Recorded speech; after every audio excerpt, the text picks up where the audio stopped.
In this video, you'll get a feast of poems of all shapes and sizes. Some spicy, some sweet, some messy, and some neat.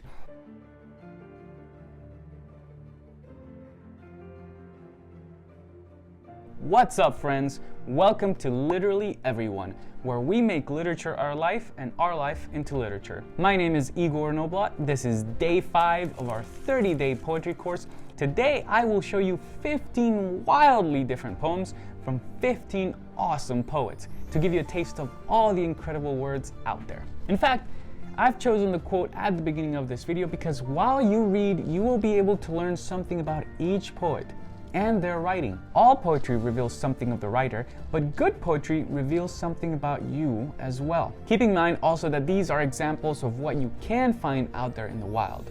These poets are not the only ones who write in this particular style or about these particular topics. Now, before we get started, I want to tell you how I curated this collection, which is first and foremost not a 15 best poems list. It is also not a history of poetry in 15 poems, or a sample of different kinds of poetry, though there are different kinds of poems in this list. What this is an amuse-bouche, an hors d'oeuvre of poetry for those who haven't had much experience. If you've read Milton and Shakespeare in high school, but only because you had to, if you read Shelley and Plath in college because one of your teachers shared it with you as part of class, so you read them and still read them and only them. If you love poetry because it rhymes and it's silly, like all the books you read to your kids, but have never read anything for adults. Or if you've simply never had any substantial exposure to poetry, though you've always wanted, and you've been curious, this is the list for you. This collection is carefully selected to showcase a variety of poems and voices, mostly contemporary, to highlight just how diverse poetry is. I've avoided a lot of the famous poems you could easily find within the first page of a Google search result. And I've avoided a lot of classical poems and poets since much of that is tackled to death during grade school, or is for people studying and writing that stuff in the universities. So here we go. Water by Waldo Emerson. The water understands civilization. It wets my foot, but prettily it chills my life, but wittily it is not disconcerted. It is not broken-hearted. Well used it decketh joy, adorneth, doubleth joy. Ill used it will destroy in perfect time and measure, with a face of golden pleasure, elegantly destroy. Mr. Emerson was widely known for his lectures and for being a transcendentalist. His poetry is very reminiscent of that old-fashioned "tell me all your wisdoms, oh master" sort of verse. The Comeback of Speedos by Tashani Doshi. I'll keep this brief. I remember the shock of Mr. G's tiger-striped trunks at the Madras Gymkhana Club, nothing to conceal, everything to declare, like a Mills and Boom hero, shiver of ball and sack, acres of hairy scrub. We could not imagine such freedom for ourselves, to slice through chlorinated depths with a little basket of dim sum on display. We were girls. To open our legs was treason. We held our breath. Blood History by Reginald Dwayne Betts. The things that abandon you get remembered different, as precise as the English language can be, with words like penultimate and perseverate. There is not a combination of sounds that describe only that leaving. Once, drinking and smoking with my buddies, a friend asked if I'd longed for a father. Had he said wanted, I would have dismissed him in the way that youngins dismiss it all. A shrug, sarcasm, a jab to his stomach, laughter. But he said longing, and I, in a different place, I might have wept. Said once my father lived with us and then he didn't, and it effed me up. So much I never thought about his leaving until I held my own son in my arms, and only now speak on it. A man who drank Boone's Farm and Mad Dog like water once told me and some friends that there is no word for father where he comes from, not like we know it. There, the word father is the same as the word for listen. The blunts we passed around let us forget our tongues. Not that much though. But what if the old head knew something? And if you have no father, you can't hear straight. Years later, another friend wondered why I named my son after my father. You know, that's a thing. Turn your life to a prayer that no dead man gonna answer. Owner's Manual by Lance Larson. Between 7-Eleven and Milky Way, learn to wander, Book of Play. Adrift on a bus, lost at sea, ride in tandem, Book of We. Backyard psalm, bee balm and toil, kneel here, Book of Soil. City above, heaven below, garden of waiting, Book of Mole. 5 fingers and lifted wrist, taste again, the Book of Fist. Walk away, stanch the flood, still it rises, Book of Blood. Day wears on, hotter and hotter, drizzly air, Book of Water.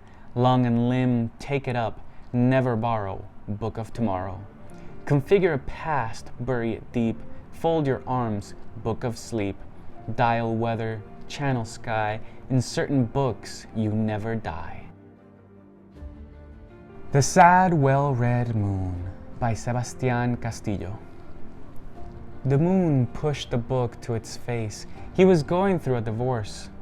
It ended amicably. Though all the moon does now is read alone in his study. It's a sad, well-read moon, poets have said. The moon keeps a line by Ryokan on the nature of suffering in his back pocket. He feels cold from one side, always. Señor Castillo is a lesser-known Venezuelan-American writer, but a little fun fact, his very short poetry chapbook, 49 Venezuelan novels, which is no longer available for sale, is one of my favorite reads of all time. American Sonnet for My Past and Future Assassins. Terrence Hayes. You don't seem to want it, but you want it. You don't seem to want it, but you won't admit it. You don't seem to want admittance. You don't seem to want admission. You don't seem to want it, but you haunt it. You don't seem too haunted, but you haunted. You don't seem to get it, but you got it. You don't seem to care, but you care. You don't seem to buy it, but you sell it. You don't seem to want it, but you wanted it. You don't seem to pray, but you pray. You don't seem to pray, but you full of prayers. You don't seem to want it, but you wanted it. You don't seem too haunted, but you haunted. Terrence Hayes is like a breakdancing word ninja. This is one of his simpler poems, but he'll get your head dancing too if you can keep up. My Hometown by Donald Heffernan. Oh Homer, your village sleeps near the Missouri River with your cousin Winnebago, both children of Lakota land. You kept your town at 2 stories as flat as the surrounding prairie. You taught the Iliad and Odyssey in honor of your namesake poet. Your spirit outlasted the bleached fields of depression and bravely swam against the raging Omaha Creek floods. On warm, wet spring Saturday nights, you provided dark places for your young to launch your next generation in pickups, unlighted. Excerpts from On Earth Were Briefly Gorgeous, Ocean Vuong. In the life before this one, you could tell 2 people were in love because they drove the pickup over the bridge. Their wings would grow back just in time. Some days I am still inside the pickup. Some days I keep waiting. This poem is by Rudy Francisco. Whoever said a choir has to be more than 2 people obviously had never been in a car with my father and me. When Bob Marley is on the radio, somehow we become the same age. The stereo is loud, but we sing louder. This is how we safeguard the memory of us. How we challenge Alzheimer's to a fist fight. How we snarl at the disease just to make sure it knows that we will not go quietly. Rudy has a way of making you cry and cheer at the same time. He got famous through the Button Poetry series and his spoken word poetry. Sorry to interrupt the video, everyone, but if you're enjoying the content, please take a second to like and subscribe to help the channel grow. I will forever be grateful. Now let's get back to the poetry. Ifing by Langston Hughes. If I had some small change, I'd buy me a mule. Get on that mule and ride like a fool. If I had some greenbacks, I'd buy me a Packard, fill it with gas, and drive the baby backwards. If I had $1 million, I'd get me a plane, and everyone in America'd think I was insane. But I ain't got $1 million, fact is, I ain't got a dime, so just by ifing, I have a good time. Mexican is not a noun to 46 UC Santa Cruz students and 7 faculty arrested in Watsonville for showing solidarity with 2,000 striking cannery workers who were mostly Mexican women, October 27, 1985. By Francisco Alarcón. Mexican is not a noun. or an adjective. Mexican is a life, long and low-paying job, a check mark on a welfare police form. More than a word, a nail in the soul, but it hurts. It points, it dreams, it offends, it cries, it moves, it strikes, it burns, just like a verb. In My Medicine Cabinet by Jack Kerouac. In my medicine cabinet, the winter fly has died of old age. One Art by Elizabeth Bishop. The art of losing isn't hard to master. So many things seem filled with the intent to be lost that their loss is no disaster. Lose something every day except the fluster of lost door keys, the hour badly spent. The art of losing isn't hard to master. Then practice losing farther, losing faster, places and names where it was you meant to travel. None of these will bring disaster. I lost my mother's watch, and look, my last, or next to last, of 3 loved houses went. The art of losing isn't hard to master. I lost 2 cities, lovely ones, and vaster, some realms I owned, 2 rivers, a continent. I missed them, but it wasn't a disaster. Even losing you, the joking voice, a gesture I love, I shan't lied. It's evident the art of losing's not too hard to master, though it may look like, write it, like disaster. One Art is arguably Bishop's most famous poem. It's hard not to include it in any list. There's something unfair about the way she can use fun rhymes and wordplay and still achieve a depth of seriousness and emotion. After the Fire by Ada Limon. You ever think you could cry so hard that there's nothing left in you, like how the wind shakes a tree in a storm, until every part of it is run through with wind? I live in the low parts now, most days a little hazy with fever and waiting for the water to stop shivering out of the body. Funny thing about grief, its hold is so bright and determined, like a flame, like something almost worth living for. Miss Limon is the 24th Poet Laureate of the United States. She is known for writing savagely sorrowful poems that somehow still give you hope after you read them. Modestly by Pablo Neruda. We should know certain common virtues, vestments of every day that so often seem become invisible, and not give ourselves to the exceptional, the fire swallower, or the spider woman. Without a doubt, I praise the wild excellence, the old-fashioned reverence, the natural seat, the economy of sublime truth that cling rock to succeeding generations like certain concrete mollusks of the sea. We are all the people, the gray links of the lives that repeat until death, and we don't wear unfitting uniforms, nor precise tears.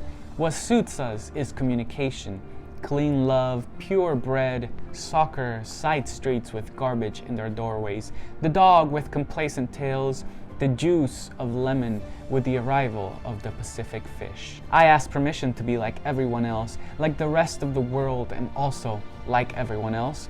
I beg you with all my heart, please resist blasting the trumpet during my visit and resign yourselves to my quiet absence. No list of mine would be complete without Neruda. This poem showcases quite well what he's all about.